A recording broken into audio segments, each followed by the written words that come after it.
Hello aspirant. जैसा कि आप सब जानते हैं कि हमारे पास लास्ट आखिरी 30 दिन बच चुके हैं। इन 30 दिनों में हमें अपनी प्रिपरेशन को एक अच्छी डायरेक्शन देनी है। हमारे पास पढ़ने को बहुत कुछ है पर टाइम बहुत कम। तो इस वीडियो में हम इसी चीज़ पे बात करेंगे कि हम अपने टाइम को कैसे डिवाइड करें ताकि सिलेबस का हर एक पार्ट, स्टैटिक, करंट अफेयर्स, सी सेट, प्रीवियस ईयर क्वेश्चन और मॉक टेस्ट, इन सब को हम साथ में लेकर चल पाए और टाइम रहते ही इन सब को अच्छे से प्रिपेयर कर पाए। ठीक है। सबसे पहले हम देख लेते हैं कि हमारे पास पढ़ने को क्या क्या है। हमारे पास जो कंटेंट है, 1 मिनट, हमारे पास जो कंटेंट है वो अनलिमिटेड है और जो टाइम है वो काफ़ी लिमिटेड है। ठीक है। पढ़ने के लिए हमारे पास है polity, economy, environment, number 4 geography, number 5 science and tech, 6 modern history, 7 modern और ancient and medieval history, 8 art and culture, 9 current affairs, 10 CSAT, previous year questions और उनके एनालिसिस, साथ में मॉक टेस्ट। तो हमारे पास टोटल 11 सब्जेक्ट्स, अगर हम मान लें कि अगर 11 सब्जेक्ट्स हमें टाइम से कवर करना है इस एक महीने में, नॉट जस्ट 11, यहाँ एंशियंट और मेडिएवल को एक साथ रखा गया। आप मान सकते हैं कि 12 सब्जेक्ट ऐसे हैं जो आपको रीड करना है इन दिनों में और उनको टाइम रहते ही रिवाइज भी कर लेना। ठीक है।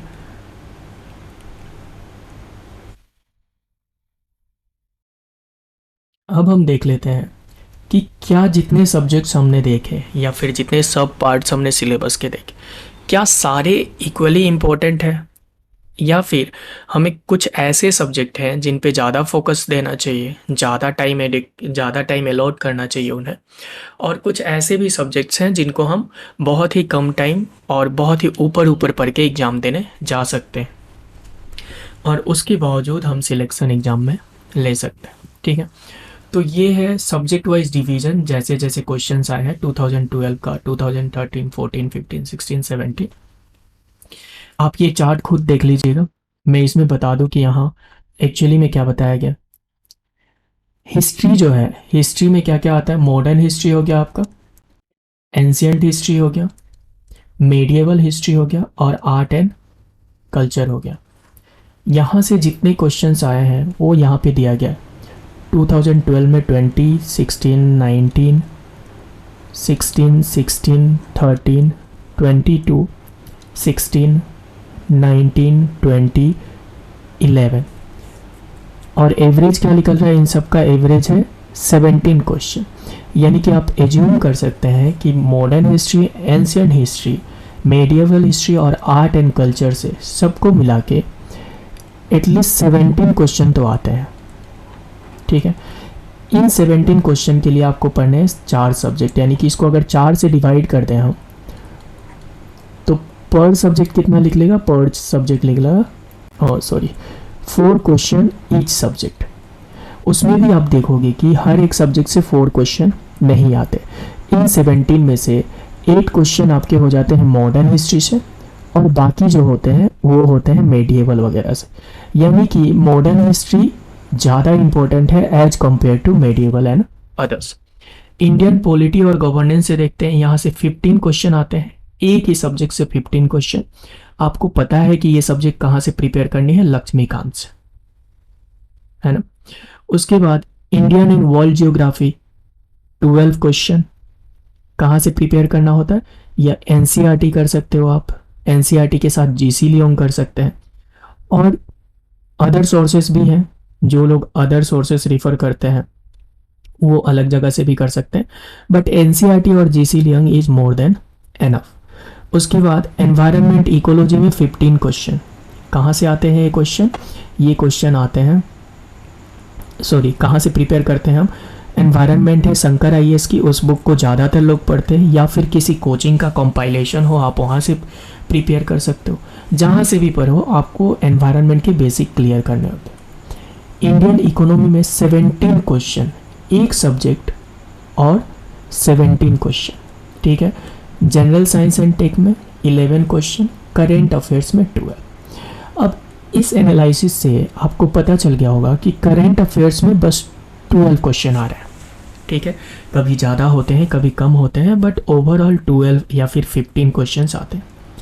तो 15% क्वेश्चन के लिए आपको 100% अपना टाइम अलॉट नहीं करना है। जैसे कि आप 8 घंटे दिन में पढ़ाई करते हो, तो आप ऐसा नहीं कर सकते कि 8 घंटे में से 6 घंटे आप करेंट अफेयर्स पढ़ रहे हो, ठीक है। ये एक वाइज डिसीजन नहीं होगा, वाइज आइडिया नहीं होगा। आपको क्या करना है, अगर आप 8 घंटे पढ़ रहे हो तो करेंट अफेयर्स को बस 1 घंटे या फिर 2 घंटे और 2 आवर्स, अगर आपने पहले करंट अफेयर्स नहीं कर रखी है या कोई इशू है तो आप 2 घंटे अलॉट कर सकते हो, ठीक है। बट आपको दिन भर करंट अफेयर्स नहीं पढ़ना, ठीक है। इसके बाद इस टेबल से हमें ये भी पता चलता है कि कुछ सब्जेक्ट ऐसे हैं जिनका एक सब्जेक्ट पढ़ो, यानी कि एक सब्जेक्ट जैसे कि इंडियन पॉलिटी आपको पढ़नी है और यहाँ से आपके 15 क्वेश्चन बन रहे हैं। इंडियन इकोनॉमी अगर आप पढ़ रहे हो तो यहाँ से 17 क्वेश्चन आ रहे हैं। इकोलॉजी अगर पढ़ रहे हो तो यहाँ से भी 15 क्वेश्चन आ जा रहा है। तो इस हिसाब से आपको एक प्रायोरिटी सेट कर लेनी है कि किस सब्जेक्ट पे मुझे ज़्यादा जोर देना है, और आपको बेस्ट ऑफ 5 सब्जेक्ट चुनने हैं। उन बेस्ट ऑफ 5 सब्जेक्ट को चुन के आप उन्हें इतने अच्छे से प्रिपेयर कर लो कि आप सिर्फ उनके बेसिस पे एग्ज़ाम को क्वालिफाई करोगे। बाकी सब्जेक्ट में क्या क्वेश्चन आते हैं क्या नहीं आते आपको बिल्कुल फ़र्क नहीं पड़ना चाहिए। बेस्ट ऑफ 5 आपको अपना सेलेक्ट कर लेना चाहिए। और मेरे हिसाब से जो बेस्ट ऑफ 5 होना चाहिए वो पहला है पॉलिटी, दूसरा है इकोनॉमी, क्योंकि पॉलिटी में आपको पता है कि लक्ष्मीकांत से 90% ऑफ द क्वेश्चन सॉल्व हो जाते हैं, और करेंट अफेयर्स तो आप पढ़ोगे। इकोनॉमी में भी ऐसा ही है, कोई भी स्टैटिक सोर्स अगर आप पढ़ रहे हो, चाहे मृणाल सर का पढ़ रहे हो या श्री राम आईएएस, आपकी वहाँ से कॉन्सेप्ट बिल्ड हो गई है। तो आप इकोनॉमी में करेंट अफेयर्स के साथ अगर देखोगे, बजट आपने पढ़ लिया है, इकोनॉमिक सर्वे पढ़ ली है, कहीं ना कहीं से तो पढ़ा ही होगा, है ना, किसी यूट्यूब वीडियो से या कहीं से, और उसके साथ स्टैटिक्स से आप मिला लो तो यहाँ भी आप 90% सवाल कर सकते। एनवायरनमेंट में ज़्यादातर क्वेश्चन जो होते हैं करेंट अफेयर्स से आते हैं, ठीक है, और प्रीवियस ईयर क्वेश्चन से आते हैं। तो अगर आपने इन दोनों को प्लस स्टैटिक कहीं से भी, चाहे आप शंकर आईएएस पढ़ो या कहीं से भी, तो ये भी प्रिपेयर कर सकते हो। इसलिए इसको मैंने 3rd नंबर पे रखा है। जियोग्राफी एनसीईआरटी आपको पता है ना, इसलिए इसको 4th नंबर पे रखा गया। और क्योंकि आपको पता है कि हिस्ट्री में बहुत सारे सब्जेक्ट पढ़ने होते हैं, इसलिए मैंने क्या किया है, यहाँ पे रखा है science and tech. Science and tech भी इसका स्टैटिक ज़्यादा कुछ आता नहीं है ना। अगर आपको स्टैटिक देखना हो तो कोई भी क्रेश कोर्स जो कि 5 घंटे का 6 घंटे का यूट्यूब पे हो वो देख लीजिएगा। मेन जो क्वेश्चंस आते हैं यहाँ पे वो करेंट अफेयर्स से आते हैं, ठीक है। और उसके बाद मॉडर्न हिस्ट्री। तो मुझे अगर प्रायोरिटी सेट करनी हो सब्जेक्ट की कि सबसे ज़्यादा इंपॉर्टेंट कौन सब्जेक्ट है मेरे लिए, तो मैं पहले पॉलिटी, फिर economy, environment, geography, science and tech, modern history, और इसके बाद एंशिएंट हिस्ट्री, फिर मेडिएवल हिस्ट्री, और फिर आर्ट एंड कल्चर को रखूँगा, ठीक है। लेकिन मेरी प्रायोरिटी ये होगी, टॉप 5 सब्जेक्ट्स मेरे क्या होंगे, polity, economy, environment, geography, science and tech. इन सब्जेक्ट को मुझे ऐसे प्रिपेयर करना है कि इन सब्जेक्ट के बेसिस पे मैं प्रीलिम्स क्वालिफाई करके आऊँ, ठीक है। बाकी सब्जेक्ट भी मैं प्रिपेयर करूँगा, ऐसी बात नहीं है, बट मेरा कॉन्फिडेंस इतना होना चाहिए कि इन सब्जेक्ट में जितने क्वेश्चन आएंगे उस बेसिस पे इन क्वेश्चंस को मैं इतना तो सॉल्व कर ही लूँगा कि मेरा प्रीलिम्स क्वालिफाई हो जाए। आप अपनी ये जो प्रायोरिटी है ये थोड़ा बदल सकते हैं सब्जेक्ट प्रेफरेंस के हिसाब से। जैसे किसी को ज्योग्राफी पहले पढ़ना हो और एनवायरनमेंट बाद में, कोई इशू नहीं है, आप ये कर सकते हो। बट कभी भी एंशिएंट, मेडिएवल और आर्ट एंड कल्चर को पहले मत रखिएगा। क्यों? क्योंकि ये 3 सब्जेक्ट से आपको सिर्फ 8 क्वेश्चन मिलेंगे या फिर 6 या 5। तो आपका जो इनपुट आउटपुट रेशियो है ना वो अच्छा नहीं है। और इसके अलावा भी एंशिएंट, मेडिएवल और आर्ट एंड कल्चर से जो क्वेश्चन पूछे जाते हैं वो हार्डली कोई एस्पिरेंट उसका आंसर दे पाता है। अगर इजी है तो सारे ही दे देंगे आंसर, और अगर टफ है तो कोई भी ऐसा एस्पिरेंट आपको नहीं मिलेगा जो उसका आंसर दे पाए। तो ये हो गई हमारी प्रायोरिटी सब्जेक्ट वाइज, ठीक है। जब सब्जेक्ट वाइज प्रायोरिटी की बात कर ली हमने, तो क्या सब्जेक्ट वाइज प्रायोरिटी के बाद भी कोई प्रायोरिटी सेट करनी है? हाँ, बिल्कुल सेट करनी है। जब आप लक्ष्मीकांत पढ़ रहे हो, तो लक्ष्मीकांत है 80 चैप्टर्स की बुक, है ना, लगभग 80 चैप्टर्स। बट सारे 80 चैप्टर्स यूपीएससी के प्रीलिम्स में नहीं पूछे जाते। तो आपको उन 10 to 15 चैप्टर्स को फाइंड आउट करना है, ठीक है, जो सबसे इम्पोर्टेंट है लक्ष्मीकांत पे, और उसके बाद उन चैप्टर्स को आपको पहले पढ़ना है। फिर जो टाइम बचे उसके बाद बाकी जो चैप्टर्स बचेंगे उनको पढ़ना है, ठीक है। अगर आपको नहीं पता कि ये 10 to 15 इंपॉर्टेंट चैप्टर्स कौन से हैं जहाँ से क्वेश्चंस आते हैं यूपीएससी में, तो आप हमारे ही चैनल पे एक वीडियो है इम्पोर्टेंट टॉपिक्स नाम से, ठीक है, जिसमें सब्जेक्ट वाइज इम्पोर्टेंट टॉपिक्स दिए गए हैं। आप वहाँ से जाके उसको देख सकते हैं और उसके हिसाब से आपकी यूपीएससी की जर्नी को स्मूथ बना सकते हैं, या फिर उसके हिसाब से आपको एक डायरेक्शन मिल जाएगा और वहाँ से आप सबसे इम्पोर्टेंट टॉपिक पहले और बाकी जो टॉपिक्स बचेंगे उसको बाद में कवर कर सकते हैं, ठीक है। अब हम देख लेते हैं कि हम टाइम को कैसे डिवाइड करें, ठीक है। तो टाइम को हमें ऐसे डिवाइड करना है, हमने देख ही लिया था कि टोटल सब्जेक्ट्स कितने बन रहे हैं, 11 सब्जेक्ट्स बन रहे हैं, ठीक है। वीडियो के स्टार्टिंग में हमने देखा था, मैं आपको फिर से एक बार दिखा दूं। यहाँ पे हमने देखा था पॉलिटी है, इकोनॉमी, एनवायरनमेंट, तो टोटल हमने 11 सब्जेक्ट्स यहाँ पे निकल रहे थे। अब हम अपने दिन के टाइम को 14 आवर्स में डिवाइड कर लेते हैं, ठीक है।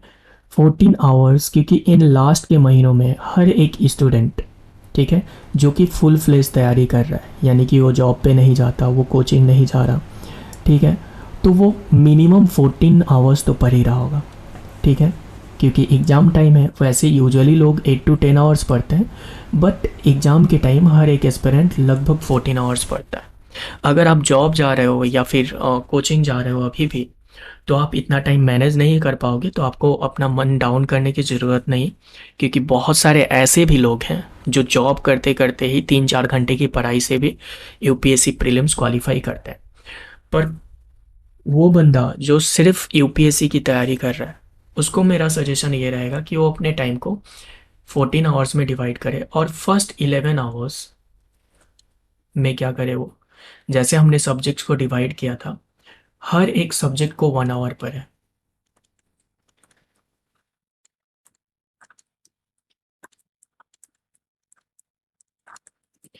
मान लीजिए फर्स्ट में पॉलिटी पढ़ लिया 1 आवर, सेकेंड इकोनॉमी, देन इसके बाद एनवायरनमेंट, फिर जियोग्राफी, फिर बाकी सारे सब्जेक्ट। अब ये 3 आवर्स मैंने किस लिए छोड़े हैं, कि जो भी आप दिन भर में पढ़ोगे, है ना, उसको आपको रिवाइज करना है इन 3 आवर में। इन 3 घंटे में आपको जो भी आपने यहाँ पढ़ा है 11 आवर्स में, उसको आपको रिवाइज करना है। और जब आप रिवाइज करने बैठ रहे हो, तो आपकी प्रायोरिटी सब्जेक्ट क्या होंगी, आपके आपने जो टॉप 5 यानी कि बेस्ट ऑफ 5 चुना होगा अपने लिए, कि इन बेस्ट ऑफ 5 को मैं सबसे अच्छे से प्रिपेयर करूँगा, उन बेस्ट ऑफ 5 को आपको यहाँ पे सबसे पहले प्रिपेयर करना, ठीक है। और उसके बाद आपके पास टाइम बचता है, तो बाकी सब्जेक्ट को भी आप रिवाइज कर सकते हैं, ठीक है। अब मान लीजिए कि आज आपने डे 1 था आपका, और डे 1 को आपने 11 सब्जेक्ट 11 आवर पढ़ लिए, प्लस 3 आवर में अपने जो ये मेजर सब्जेक्ट्स थे आपके टॉप 5 सब्जेक्ट्स, उसको भी आपने रिवाइज कर लिया है अच्छे से। अगले दिन डे 2 को आपने जो भी पहले दिन पढ़ा है, ठीक है, शुरू के 10 मिनट, जो भी आपने पहले दिन पढ़ा है, शुरू के 10 मिनट हर घंटे में आपको पिछले दिन जो भी पढ़ा था उसको रिवाइज करना है। अब रिवाइज करने का मतलब ये नहीं है कि आप पिछले दिन जैसा लेके बैठ जाओ और उसमें 1 घंटा वेस्ट कर दो, नहीं। रिवाइज का मतलब ये है कि जो भी आपने पढ़ा होगा और जो भी हाईलाइटेड पॉइंट होंगी, बस उसे एक बार देख लोगे, पढ़ोगे नहीं, ऊपर ऊपर देख लोगे, ठीक है। और उसके बाद फिर 50 मिनट्स तक अपनी पढ़ाई करोगे, ठीक है। ये कोई हार्ड एंड ये जो 14 आवर्स है, ये कोई हार्ड एंड फास्ट रूल नहीं है कि आपको 14 आवर्स ही पढ़ना है, बट क्योंकि कंपटीशन इतना हाई है, ठीक है, हर एक एस्पिरेंट्स 14 आवर्स की पढ़ाई करते होंगे, तो आपको भी करने की ज़रूरत है। पर अगर किसी ने बहुत अच्छे से पढ़ाई ऑलरेडी की है, उसे काफ़ी कॉन्फिडेंस है अपने आप पे, ठीक है, कि नहीं मैं तो 5 घंटे या 6 घंटे की पढ़ाई से भी कर कर सकता हूँ, देन इट्स ओके। मतलब आपको अगर इतना कॉन्फिडेंस है, आप ऑलरेडी मॉक्स वगैरह में काफ़ी स्कोर कर रहे हो, आपका हर चीज़ रिवाइज्ड है, आप रिकॉल कर पाते हो एग्ज़ाम हॉल में या फिर जब भी आपने मॉक दिया हो तब, तो कोई इशू नहीं है, आप जितना चाहे उतना पढ़ सकते हो। बट ये एक आइडल टाइम फ्रेमवर्क सबके लिए। और यहाँ पे एक बोनस है उन लोगों के लिए जिन्होंने आज तक करेंट अफेयर्स कभी नहीं पढ़ी, ठीक है, अभी तक करेंट अफेयर्स उन्होंने छुआ भी नहीं। तो आप लोगों के लिए एक ही सजेशन है कि आप क्या कर सकते हो, करेंट अफेयर्स का जो कॉम्पाइलेशन होता है विजन आईएएस का, PT 365, ये आप खुद से पढ़ोगे। अगर आपने करंट अफेयर नहीं पढ़ी तो भी बहुत टाइम कंज्यूमिंग हो जाएगा, तो इसलिए मैं सजेस्ट करता हूँ कि आप इसकी यूट्यूब वीडियोस देख लीजिएगा। यूट्यूब पे बहुत सारे ऐसे टीचर हैं जिन्होंने PT 365 को एक्सप्लेन कर रखा है, ठीक है, तो वहाँ से आप इसे देख लीजिएगा और वहीं से रिवाइज कर लीजिएगा, ठीक है। That's it for today.